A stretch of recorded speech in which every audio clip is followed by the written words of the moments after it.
سلام كورات قاتلتنا إذا مدب كمي تقونو نحجقا بزعبا زخيد زولو دواتنا إيرتران تقراين تخفيتو قلا زبهال بزعبو إيو مدب كهلونا قد ما قصالة يزرقعنا إذا فيديو نقعبي لايك متواقعين رسعينا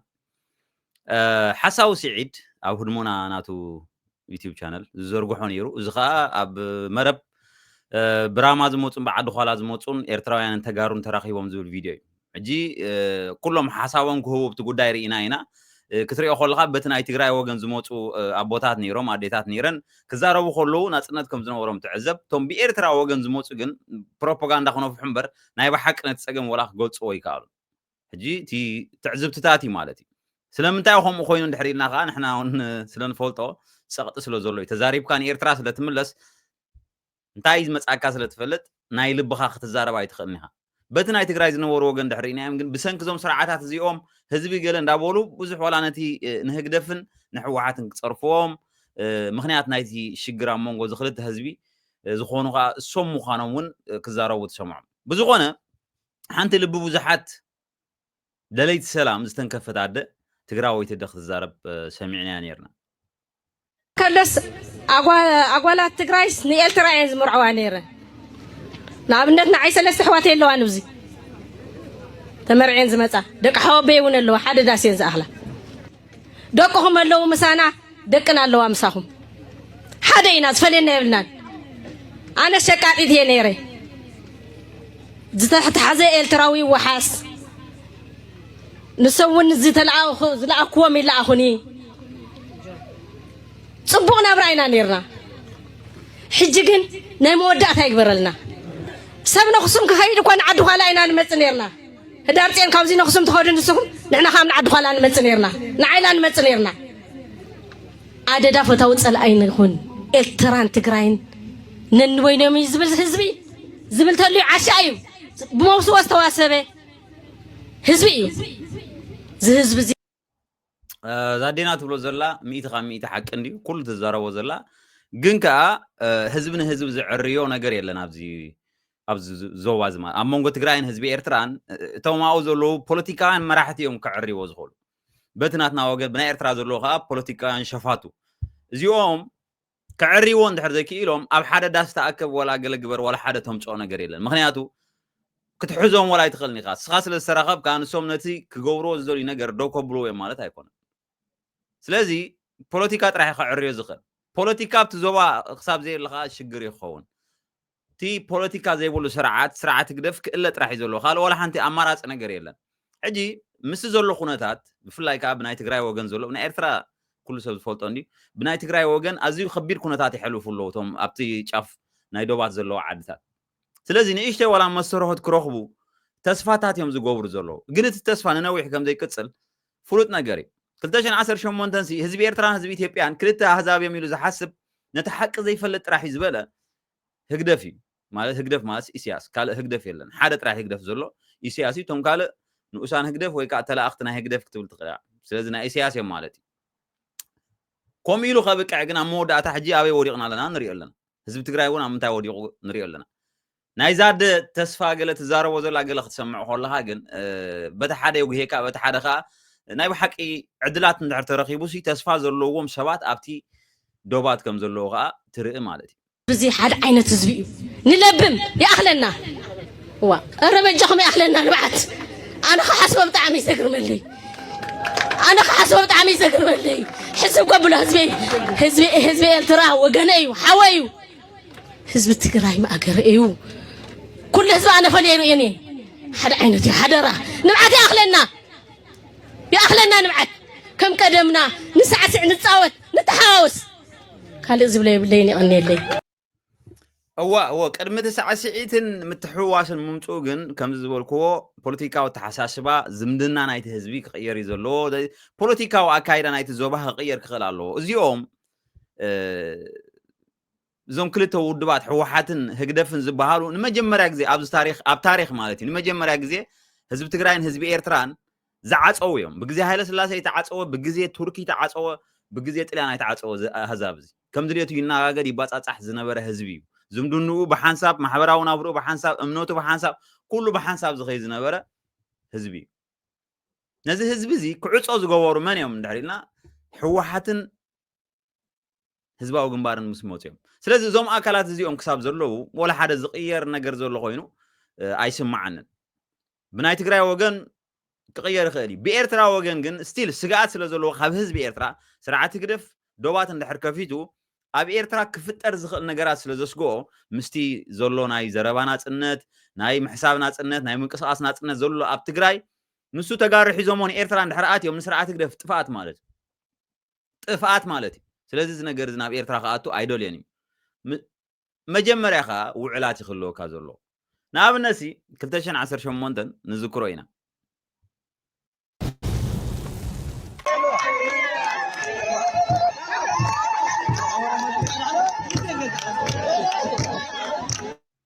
እዚ ንዕዘቦ ዘለና ኣብ ዝተፈላለየ ዶባት ናይ ትግራይን ኤርትራን ዝተኻየደ ፅምብል ናይ ምኽፋት ዶብ እዩ ሰላም ኮይኑ ተባሂሉ ናይ ብሓቂ ሰላም ኮይኑ ድዩ ዝብል ሕቶ ወላ ክንምልሶ ይንኽእል ኢና ወላ እውን ኣይንፈልጦን ኢና ሳዕስዑ ሰላም ኮይኑ ኢልኩም ተራኸቡ እዮም ተባሂሎም እምበር እቲ ውዕላትና ከምዚ እዩ እዚ ናይ ውዕል ሰላም እውን እንተተጣሒሱ ከምዝን ጌርካ ክትሓትት መሰል ኣለካ ዝብል ነዚ ህዝቢ ወላ ሓደ ዝተዋህቦ ይነበረ ጥራሕ ሰላም ኮይኑ ባንዴራ ሒዝኩም ዝለሉ ጥራሕም ተባሂሎም ዘሊሎም ምስ ከዱ ግን ነዊሕ ከይፀንሐ ሓፃውን ኣብቲ ሶም ሳዕስዑሉ ቦታ ሓፃውን ክድርበ ጀሚሩ ንመን ይሕተቱ ትውዕል ከኻበይ ኣምፅኦም የንብቦ ሕጂ እውን ተመሳሳሊ እዩ ንሪኦ ዘለና ኣብ ዛላምበሳ ኣብ ራማ ኣብ ኦም ሓጀር ዝነበረ ርክባት ክቕህም ግዜ ይወሰደሉ ብፍላይ እቲ ምኽፋት ዶብ ዝበሃል ምስ ተዓፀወ እንተኾይኑ ተዓፂልካ ወላ በቲ ናይ ክልቲኡ ወገን ዘሎ ህዝቢ ተሓቶ እንድዒ ጥራሕ ዝምልሰልካ ንመን ኢኻ ክትሓትት እንድሕር ኢልካ ብናይ ኤርትራ ወገን ይፅንሓልና ክትሓትት ወላ መሰል የብልካ ናይ ኮነ ዶብ ገለ ተኸፊቱ ተዓፂሲ ውላድካ ብክሳዱ ኣቦኻ ወላ ብክሳዱ ሓኒቆም ወሲዶሞ ክትሓትት ኣይትኽእልና ክትመውት ተደሊኻ ሓደ ዘረባ እዩ ከምኡ ማለት እዩ ህዝቢስ ንብረት እዩ ኣብ ውሽጢ ኤርትራ ብትግራይ ወገን እውን ነቲ ዶባ ዝኸፈተን ዝዓፀወን ፌደራላዊ መንግስቲ እምበር መንግስቲ ናይ ትግራይ ስለ ዘይነበረ ክሓቱ ይክእሉን እዮም ስለዚ መልሲ ይነበሮምን ዶባት ተዓፅዩ ጥራሕ ዝበሃል ነይሩ ነዊሕ ከይፀንሐ እቲ ምዕፃው ናይ ዶባት እዚ ትዕዘቦ ዘለኹም እንዲ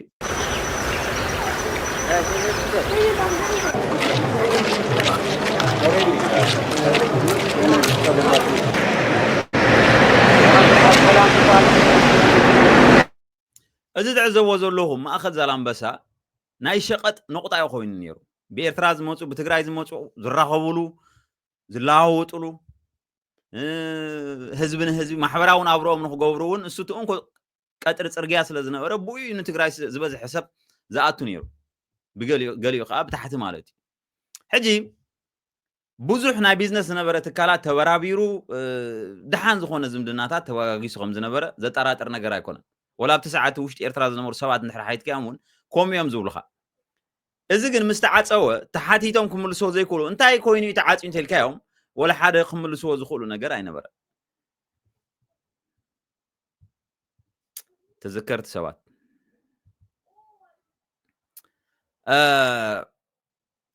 ነዊሕ ከይፀንሐ እንታይ ኢና ርኢና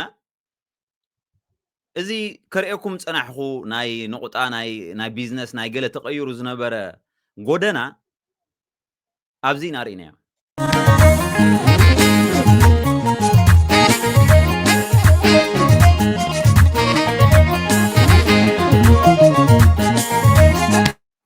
ከምዚ ትዕዘቦ ዘለኹም በዓል ኢሳያስ ሃለቃ ወታደራት ሰሪዖም ደርፊ ክደርፍሉ ታንክታት ገይሮም ክሓርስዎ ዛላምበሳ ዳግማይ ከተማ ከም ዘይትኸውን ጌርና ኣብ ዝበሉሉ እዋን እዩ ነይሩ ንምንታይ እዩ ዝተገይሩ ኢልካ ክትሓትት ወላ መልሲ የብልካ ወላ ክትሓትት ተደለኻሲ ብውሽጢ ኤርትራ ብፍላይ ተሓትት ኣይትኽእልና ኣብ ውሽጢ ዛላምበሳ ይኹን ኣብ ትግራይ ይኹን እንታይ ተፈፂሙ ኢልካ ምስ ተሓትካ ዝበዝሐ ሰብ ነቲ ዝተፈፀመ ፍጻመ ይገልጾ ነይሩ ብፍላይ ኣብ ቴሌቪዥን ኣብ ትግራይ ቴሌቪዥን ወፂኡ ብዙሕ ሰብ ይዛረበሉ ነይሩ ነዚ ጉዳይ እንታይ እዩ ተፈፂሙ ንዝብል ሕቶ ግፍዓውያን ወረርቲ ኣብ ልዕሊ ህዝቢ ከተማ ዛላምበሳ ከቢድ ግፍዒ ከም ዝፈጸመን ሕዚ እውን ይቕጽለሉ ከም ዘሎን ካብ ከተማ ዛላምበሳ ተመዛቢሎም ኣብ ከተማ ዓዲግራት ዝርከቡ ወገናት ገሊጾም ጸላእ ሻዕ ዝገበሮ ኣስካሕካሕ እዩ መንእሰይ ገደፈልና ኣንስተ ገደፈልና ገዛ ኣትዩ ኣጥፊእና ማለት እዩ እቲ ተፈናቂሉ ፈቆዶ ቅልዓት ፈቆዶ ፀሕዋ ፈቆዶ ነተበትኒ ማለት ህዝቡን ካልኣይ እናተፈናቀልና ንሕና ግን ዋላ ንፈናቀል ولا نمت أنا نعلي 3 دقائق تقادلت لهم نمت لعلي 85 زهون سبات تونسات حرسات تك 100 عامات تك 9 عامات منسيات كل خيفة له بقال ما ميت بصون حسب قتيلو نهزب تግራይ ንሱ ዘይኮነ ኢዱ ንሱ ዘይኮነን ክፍደን ይርዎ ኣብዛ ሓለፈ ብረታው ቃልሲ መን ይዕዊትዎ መን መድረኸት ሒዝዎ መን ዝኹሉ ጸላእቱ ካሽሖብ ዝብጽሕዎ ክዝክር ነይርዎ ዝዝክር ርእሲ ግን የብሉን ኣርሜናዊ እዩ ሕዝቡን እንተኾነ ዝሓለፈ ግፍዒ ኣይዕገቦን ሕዝቡን ሰብ ይሓርድ ኣሎ ሰብ ይቀትል ኣሎ ክሳድ ሰብ ቆሪጹ ኣብ ሓጹር ይሰቅል ኣሎ ሰራዊት ውልቀ መላኺ ኢሳያስ አፈወርቂ ኣብ ከተማ እዚ ኩሉ መን ገይርዎ እንድሕሪልና ውልቀ መላኺ ኢሳያስ ገይርዎ ይዝባሃል ነይሩ ስለዚ እዚ ተሓታትነት እዚ እንተዘይተረጋጊጹ ዳግማ ሕጂ እውን ስርዓት ግደፍ ሰላም ኮይኑ ጽምዶ ንገብር ኣለና ኢልና ኢልካ ናብ ናቱ መጻወርያ ምእታውሲ ንህዝቢ ትግራይ እንታይ ረብሓ ይኸምጻሉ ነቲ ቅድሚ ሕጂ ዝተገብረኸ ስርዓት ግደፍ ተጣዒሱሉ ዲ ምክንያቱ ኣብ 24 ጉንበት ከም ሰማዕናዮ ወላ ሓንቲ ኣያጣዓሰናኒ ከም ዝበለ ህግደፍ ኢሳያስ ማለት እዩ ተሰሚዑ ስለዚ ህዝቢ ትግራይ ሲ እንታይ እዩ ዝጽበ ዘሎ ካብ ስርዓት ህግደፍሲ ስለምንታይ እዩ ዝኾነ ይኹን ዘረብሕ ነገር ዝጽበ ዘሎ ዝብል ሕቶ ጥራይ ክምለስ ዘሎ ሕጂ በቲ ናይ ስርዓት ህግደፍ ወገን እንታይ ኣሎ ብፍላይ ዘን ንሪአን ዘለና ኣዴታት ናይ ትግራይ ተስፋታተን ገሌን ዝገልጻ ዘለዋ ምክንያቱ ኣብ ጽንኩር ኩነታት ስለ ዘሎ ኣዴታት ናይ ህግደፍ እንታይ ይብላ ኣለዋ እንድሕሪልና ሓንቲ ካብአን ኣብዚ ከስማዓኩም ويا رايو عسانا امان عيني تغني عيني تغني عسانا امان رايو اري راو غميكو بغانو رايو رايو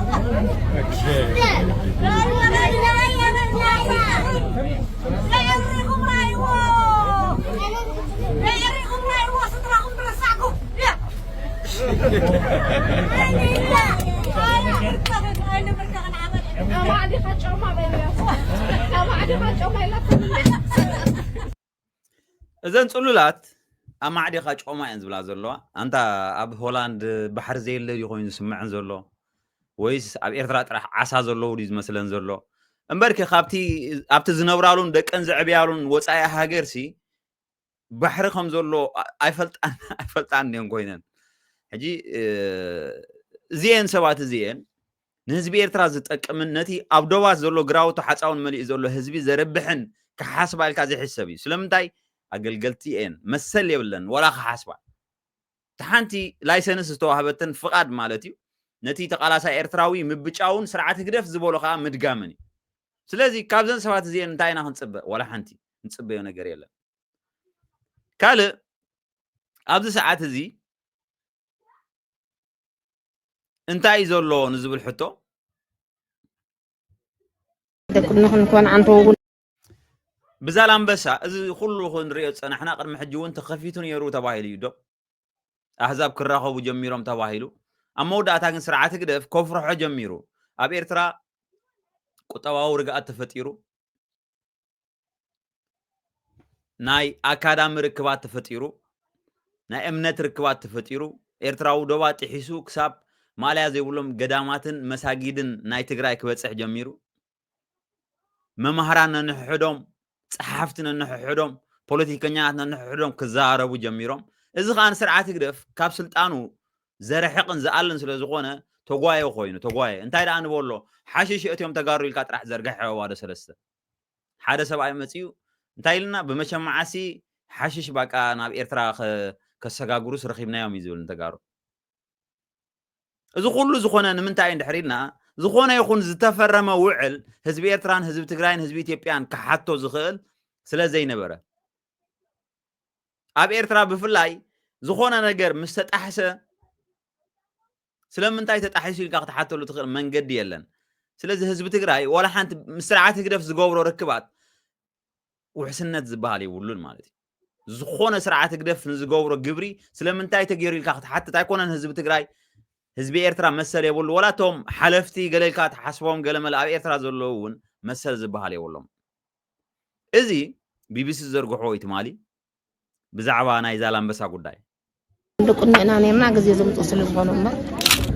ኣብ ርእሲ መሬትን ሃለዎ ሰብ ሞትን ህልውን ኮይኑ ኣብቲ ዘሎ ሓውካ ኸይድካ ይበፅሕ ኣብቲ ዘሎ ዓናዊ ዘሎ መፅኡ ይበፅሕ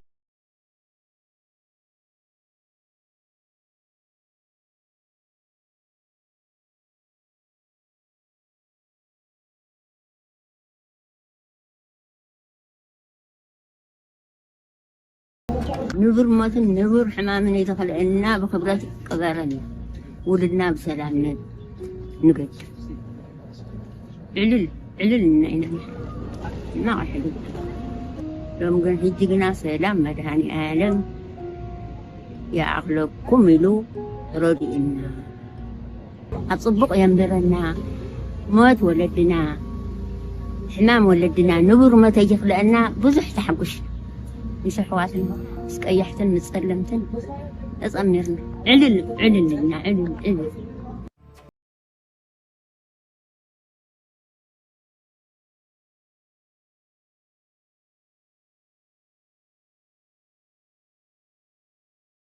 ما يحلو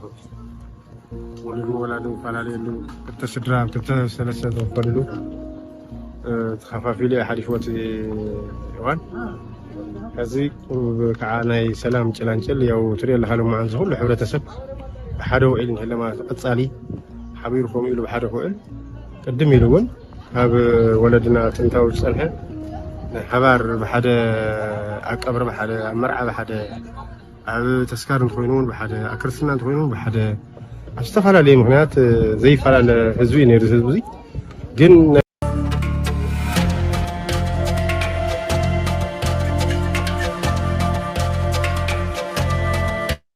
أبدنا عزو زلنا نعداقا خونتات بناقفا يزكاير زلو ناقفا كم حدا باتيرا خوينو يقلقلالو نريئو لنا إذن قرزي من البعض تسفا هيبوهم كخون خالي نزوم سبات بفلاي دما بتقراي زلو وقن مغنياتو كم زرا أخمود على 55 شح زخونو تقماتو تخبابي تفاناقيلهم كم زلو يزحبر حجي سرعات قلف زرقو زلو بروباغاندا نام ربوتهم تمريسهم قلز بلالو حق خون تسفا نقبر قن كأ زراق دي نزبل حتوم كخون ايكلن مغنياتو سرعات قلف نهزبو زفاناقل زلو سرعات كال أحزاب كقوسنو كسرح لنا خنا حسب يبلنا كخون ايكلن تخونا جن حدا نسو خقبرو زلوو حدا علامة سلزلوو نعون من تكبار كساب تا زخدار حكت كخيد خلي خابانا ده حرقن زقبرا تكبار هزب اي قواصرا تግራዋይ اي قواصرا ኤርትራዊ اي قواصرا ስለዚህ እዚ ነገር እዚ ነባሪ ኢልካ ክትዛረበሉ ኣይከኣልን انا واحد جت الشغل نبر ولا حد ينبر الشغل زباله زانسا من ما ينبر اجي قلت نشتي سلام مسكونات حشالنا سقع عزيك حشبا خو سلام تخوين دا داتوي اتل سوونه غوغوزي اتل حد انا خمس سمعه مالته تلقى كيلا سبيا نطحن فتحنا نمص داغا خاريخ خورينا سلام زغن نشطلنا فنزلوانا مالته زي نفرينا زي نفرينا نشطلنا سلام زغن نبر زي قطقطنا نوصنيان زي رغطنا لبوتاون ساعتون نيرو جيغن زغابير مسكن تمسكن ان شاء الله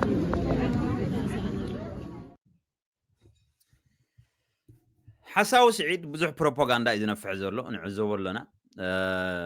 اندحر تقارن إرتراوين بحنساب حبيرنا تكوينات كترفيو قلز بالبروباغندا هذه زرقو حلو السوقن حق إيكونن بناهي تقراي وقن حق خوان خد بناهي إرتراو وقن سرعات قدف كما يجيرو يسر كما يجيرو بك ناتو هلاوي الرقاقص دا أمبر بزعبا هزبي إرترا يكونن هزبي إرترا يسأنتي زلو كوينات يمسا هزبي إرترا سنتوتو أيو قارت مغنياتو سغرودو من من اسي انت زي قاريصو اب حدا هاجر ننوح اندحر حسيبك اما وداتا ناب صنتت غصكا هاتخي بزغونه እዚ ዘሎ ናይ ዶባት ጽምዶዶ ገለይሎ ማበጊሶሞ ዘሎ ናበይ ጎጽዩ ንዝብል ሕቶ ኣብዚ ሰዓት እዚ እንታይ ይግበር ኣሎ ኢልካ ኣኻ ክትሓት ዘለካ ሕጂሲ ታ ውዕል ፕሪቶሪያ ተፈሪማ ምስ ተባህለ ብዙሓት መንእሰያት ብናይ ትግራይ ወገን ብናይ ኤርትራ ወገን ብዶባት ይላወጡ ነይሮም ንብረት ብፍላይ ናይ ህንፃ መሳርሒ ንብረት ዘይት ወድ ዘይት ድዩ ገለመለ بدوبات إذا خنبل كلنا بإيرترا كون زات نيرو كاب تجري ني إيرترا يات نيرو كاب إثيوبيا مولو تجوحوا نبي إيرترا يات نيرو مهنياتو أبي إيرترا سنة سلزول سنة نبرة على سنة رازي كونس دايما دايل كذا تعاطوا قطوا سلزول سلزي كتوانا إثيوبيا حجيزهم بتجري جيرو نبي إيرترا زات نبرة نيرو نزغا إيرترايان تجارون بدوبات ناتراهوية سالت أونيرو ده حرقن سرعات قدف زون نايمن إسيات من قص قاس سلزر أيوه كساب حجي دويلكم حتوتو أبدوبات زلوا بفلاي ما لازم يقولون من إسيات سرعات قدف في أسرع ماله سلم أنت عند حريلكا نتجري مستجارنا تراهوكم تشيكوت اللهم زبل كسيو